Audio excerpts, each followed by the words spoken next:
Avertissement. L'émission qui suit est une émission payée par ses commanditaires. Les propos tenus sont ceux des intervenants participant à l'émission et ne reflètent pas nécessairement les opinions des employés et administrateurs de VIA 95 FM. Bienvenue à l'émission Deux gars, une Bible. Deux gars, une Bible. C'est deux gars en mission pour faire connaître le vrai message de la Bible. Bonjour et bienvenue à Deux gars, une Bible avec vos animateurs Joël Lapierre et Tony Bissonnette, tous deux pasteurs dans la région de Trois-Rivières. Ravi d'être avec vous en ce 24 de décembre. Et oui, déjà, on est le 24. Peut-être vous avez de la visite à la maison ou peut-être vous écoutez mardi soir le 26 et vous êtes en train de vous remettre d'un gros 48 heures de deux fêtes. Et je vous invite, si vous êtes le 26 au soir, d'écouter évidemment la soirée gospel qui continue jusqu'à 10 heures où on a une série de chants en anglais, en français, qui parlent du message de l'Évangile, des chorales, des chants variés de styles qui, évidemment, ont le message de l'Évangile dedans. Maintenant, on a dans une série, dans le fond, où on est en train de méditer sur le récit de la Nativité dans Matthieu, en particulier, chapitre 1, les versets 18 à 25, où on est en train de méditer sur le message qui a été donné à Joseph et à Marie en premier et Joseph. On a réfléchi sur comment ça a été présenté, les réflexions de Marie. On a ensuite parlé un peu de la réaction la semaine dernière, beaucoup de Joseph et l'importance d'accepter ce mandat-là, d'avoir une femme qui a un bébé du Saint-Esprit qui vient pas de lui. Mais pourquoi c'est important que ça vienne pas de lui? On a réfléchi là-dessus la semaine dernière. Et là, on veut réfléchir avec vous sur un autre angle de ce récit-là, parce qu'il y a deux noms qui sont donnés à Jésus dans le récit qu'on a lu. Donc, Emmanuel et Jésus. Ça peut porter à confusion, là. On va essayer d'éclaircir ça.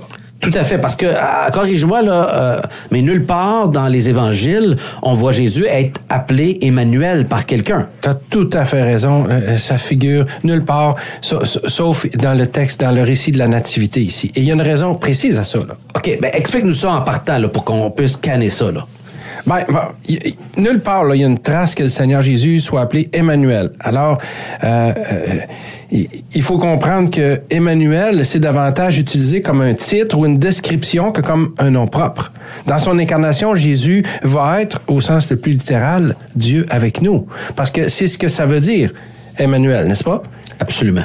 Donc, c'est un mot hébreu, Emmanuel. Alors, Dieu qui est avec nous, tout simplement. Mais il y a deux noms qui sont donnés. Il y a Jésus, et qui veut dire, c'est lui qui sauve. Dans le fond, l'Éternel sauve. Puis là, Emmanuel, Jésus, on le connaît. Fait qu'on sait qu'il est utilisé. Mais là, Emmanuel, ça comme nous déstabilise parce que c'est un beau nom que les gens aiment beaucoup, mais c'est à cause de son sens hébraïque qui est important. Mais son but, ce n'est pas autant qu'il soit nommé comme ça au quotidien que ça lance un message clair sur le sens du mot. Tout à fait. Le prophète Ésaïe, 700 ans auparavant, avait prophétisé que Emmanuel viendrait. Donc, il viendrait sauver les gens de leurs péchés. Et Emmanuel, qui veut dire Dieu avec nous, c'est littéralement produit dans la naissance de Jésus. Mais même le nom de Jésus se rapporte à ça parce qu'il y a une signification à Jésus. Effectivement. Alors, Jésus qui sauve, c'est-à-dire l'Éternel qui sauve.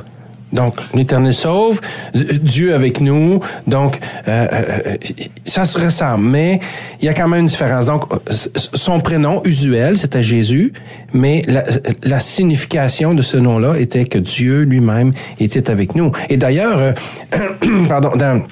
dans l'Épître aux Colossiens, il y a un passage qui nous dit quelque chose d'intéressant. En Colossiens 2:9, il est écrit « Car en lui, en Jésus, habite corporellement toute la plénitude de la divinité. » Alors, on doit comprendre que Jésus, c'est Dieu qui s'est incarné pour nous sauver de nos péchés. Et j'ai une question. Est-ce que c'est possible que Dieu soit vraiment lui-même venu sur la terre? Et pourquoi est-il venu lui-même au lieu d'envoyer quelqu'un d'autre, comme par exemple un ange? Les témoins de Jéhovah, si tu parles avec quelqu'un qui est témoin de Jéhovah, il va dire que Jésus n'est pas Dieu, mais que c'est un ange. Alors que c'est pas ce que les Écritures nous disent. Effectivement, c'est vraiment un point essentiel. C'est pour ça qu'on s'y arrête, Tony, puis on a pris la décision d'arrêter là, parce que la Bible affirme que c'est pas possible que l'être humain soit sauvé, parce qu'on parle de Jésus sauvé, par ses propres moyens. par des actions qu'on peut faire religieuses, une piosité, etc. Donc, il n'y a ni religion, ni quoi que ce soit qu'on peut faire pour être sauvé. Donc, Dieu a concocté un plan, un moyen pour nous sauver, et c'est en voyant Jésus, et Jésus étant Dieu, donc c'est Dieu qui vient parmi nous, littéralement, qui rend possible de concocter ce plan de sauvetage humain. C'est intéressant, la Bible parle de Jésus dans Philippiens, chapitre 2, versets 6 à 8, il dit « Existant en forme de Dieu... » Et là, il parle de Jésus ici, là. Oui, Jésus, existant en forme de Dieu, il n'a point regardé son égalité avec Dieu comme une proie à arracher. Son égalité avec Dieu? C'est fort comme déclaration. Hein? Donc, il est en même position. Nous, on dit, mais c'est le Fils, il est plus petit que le Père. Mais les Écritures nous affirment que le fait d'être Fils et le fait d'être Père n'enlève rien à son égalité dans la personne de Dieu. C'est une question de rôle, c'est pas une question de... Sa fonction, dans le fond. Ouais, c'est ça. Mais il s'est dépouillé, donc c'est quelque chose volontiers qu'il a fait lui-même, en prenant une forme de serviteur, en devenant semblable aux humains, et il a apparu comme un vrai homme, visuellement, physiquement, et tous nos luttes qu'on pouvait avoir. Il s'est humilié lui-même. Mais je veux dire, c'est le Dieu parfait qui décide de prendre un corps humain et de s'abaisser à vivre dans le temps, à vivre dans les limitations humaines, dans ce corps et les tensions humaines de ce monde brisé relationnellement. Il s'est humilié lui-même en se rendant obéissant jusqu'à la mort et même jusqu'à la mort de la croix. Je viens de vous lire Philippiens, chapitre 2, versets 6 à 8. Wow, puis Dieu, on voit que Dieu nous a manifesté, Joël, un amour hors du commun. Il est venu lui-même pour accomplir notre salut. Et pas de n'importe quelle façon. C'est au prix de la croix qu'il l'a fait. Et tu sais, le texte nous dit, il a été obéissant jusqu'à la mort, même jusqu'à la mort de la croix. Alors ici, il y a quelque chose d'important qui est soulevé, là, parce que la croix, là, tu sais, souvent, on voit dans les maisons, là, je vois les crucifix. Moi, je me souviens, là, à l'époque, chez ma grand-mère, il y avait ça, là, un crucifix au mur, là, avec un Jésus cloué dessus, puis un petit bobo sur le côté. Mais ça n'avait rien à voir avec un petit bobo sur le côté. Là, c'était un instrument de torture effroyable. C'était le pire des honneurs, le pire des déshonneurs, une honte. Et c'était torturant. Et Jésus avait beaucoup plus qu'un petit bobo sur le côté. Là. Il avait le dos labouré, il avait la tête aussi déchirée par les épines, etc. Et il avait reçu des coups. Là. C'était pas rien. Là. Et Jésus a subi ça pour nous. Il l'a subi lui-même. Moi, ce que j'aime dans ce qu'on vient de dire présentement, là, c'est que c'est Dieu qui salit les mains.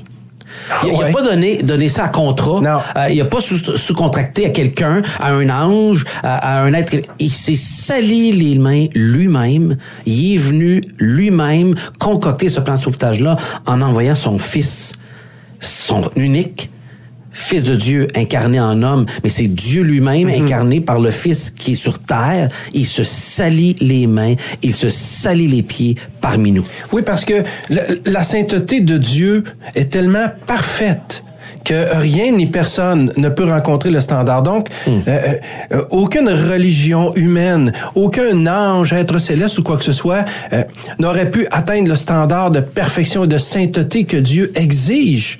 Alors, il a fallu qu'il le fasse lui-même. Il fallait que Dieu unique, Dieu parfait soit celui sur lequel la peine va pour rendre le contrat, la transaction de pardon possible.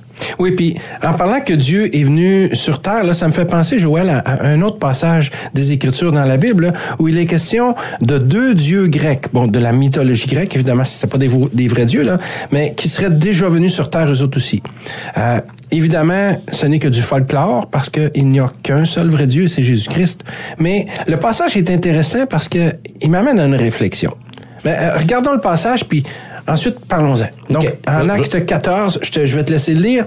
L'apôtre Paul annonce l'Évangile, et pour mettre en contexte, et là, il guérit un homme qui pouvait pas marcher. Et ensuite, on a ceci. À la vue de ce que Paul avait fait, la foule éleva la voix et dit en une langue lycanienne, les dieux, sous une forme humaine, sont descendus vers nous. Verset 12. Ils appelèrent Barnabas Jupiter et Paul Mercure, parce que c'était lui qui portait la parole. Et le prêtre de Jupiter, dont le temple était à l'entrée de la ville, amena des taureaux avec des bandelettes vers les portes et il voulait, de même que la foule, offrir un sacrifice. Et là, les apôtres Barnabas et Paul, ayant appris cela, déchirèrent leurs vêtements, se précipitèrent au milieu de la foule et finalement, en écriant « Ô homme, pourquoi agissez-vous de la sorte? Nous sommes des hommes de même nature que vous apportant une bonne nouvelle, donc l'Évangile. Nous vous exhortons à renoncer à ces choses vaines pour que vous vous tournez vers le Dieu qui est vivant, contrairement aux dieux qui sont morts, les statuettes, qui a fait les cieux et la terre. Donc, vous voyez, il faut vous tourner vers le Dieu qui est le créateur des cieux, de la terre, de la mer et de tout ce qui s'y trouve. À peine purent-ils, par ces paroles, empêcher la foule de leur offrir un sacrifice. Alors, tu vois, la réaction des gens ici là vient du fait que dans le folklore, donc dans la croyance populaire grecque, selon une vieille légende, il y a deux de leurs dieux, Jupiter et Mercure, qui étaient déjà venus sur la Terre de façon incognito. La légende dit que ces dieux grecs-là auraient frappé aux portes des maisons de la ville pour demander le gîte et le couvert, mais sans succès. Pas de réponse. Alors, ils ont finalement trouvé à se loger et à manger chez un couple, donc un vieux paysan et son épouse. Et là, la légende raconte, Joël, que les dieux, pour se venger, frustrés que les gens ne veuillent pas les recevoir chez eux, ils auraient inondé les voisins. Ils auraient inondé la place, mais ils ont conservé la chaumière de leur hôte en la transformant en un temple grandiose, sublime, dans lequel le paysan et son épouse seraient devenus prêtres et prêtresses jusqu'à leur mort, dans les richesses et la gloire et tout ça. Alors, les gens de la ville de Lystre, dont il est question ici dans le texte, ils étaient résolus à ne pas faire la même erreur deux fois. Alors là, ils avaient vu Paul et Barnabas parler de Dieu, faire des miracles, tout ça. Alors, ils croyaient que leur Dieu revenait pour leur donner une seconde chance. Et tu sais quoi? Ils voulaient pas manquer leur coup. Ils voulaient honorer l'incarnation de leur Dieu. Et ce n'est que de la légende, là, du folklore. Alors, ma réflexion, c'est celle-ci, Joël. Ces gens-là, qui croyaient que leur Dieu, qui étaient des faux dieux, et tout ça devenait seulement que du folklore, ils croyaient que leur Dieu s'était incarné, et ils ont tout de suite voulu les honorer. Mais nous qui savons, parce que c'est la parole de Dieu qui l'affirme, que le seul vrai Dieu est véritablement venu sur la terre dans la personne de Jésus. C'est quoi notre réaction, Joël? Comment allons-nous accueillir et honorer le Seigneur? Ou peut-être qu'on va, comme c'est le cas pour beaucoup de gens, simplement l'ignorer et le rejeter. Ça va être quoi notre réaction? Vous savez, l'Évangile selon Jean, c'est Jean qui offre une réflexion intéressante là-dessus, dans Jean 1, versets 9 à 14. Et ça dit ceci: cette lumière, en parlant de Jésus, était la véritable lumière, qui en venant dans le monde éclaire tout homme. Elle était dans le monde et le monde a été fait par elle et le monde ne l'a point connue. Elle est venue chez les siens et les siens ne l'ont point reçue, en parlant des Juifs, mais à tous ceux qui l'ont reçue. À ceux qui croient en son nom, elle a donné le pouvoir de devenir enfants de Dieu, lesquels sont nés non par le sang, ni de la volonté de la chair, ni de la volonté des humains, mais de Dieu. Et la parole, en parlant de Jésus, a été faite chair, et elle a habité parmi nous, ce Emmanuel, justement, le Dieu parmi nous, pleine de grâce et de vérité, et nous avons contemplé sa gloire, sa grandeur, dans le fond, une gloire comme la gloire d'un Fils unique venu du Père. Et un fait intéressant ici, Joël, regarde, à tous ceux qui l'ont reçu, à ceux qui croient en son nom, donc en Jésus, elle, la lumière, la parole de Dieu, la lumière a donné le pouvoir de devenir enfant de Dieu. La Bible ici nous affirme que on ne devient pas enfant de Dieu par un sacrement qu'on reçoit dans une religion, ou par une bonne vie, ou par des bonnes œuvres, ou par quoi que ce soit, mais en croyant en Jésus. Quand même intéressant. Tout à fait. À l'approche de Noël, au lieu de parler de folklore et d'attendre un gros bonhomme rouge qui entre chez les gens, de parler d'une cheminée, de voir des films là-dessus, pourquoi ne pas recevoir en toute simplicité celui qui est vraiment venu, Emmanuel, Jésus, Dieu parmi nous. Dieu a marché parmi nous. Dieu s'est humilié à venir dans un corps humain et de marcher parmi nous. Il me semble que ça mérite de attention.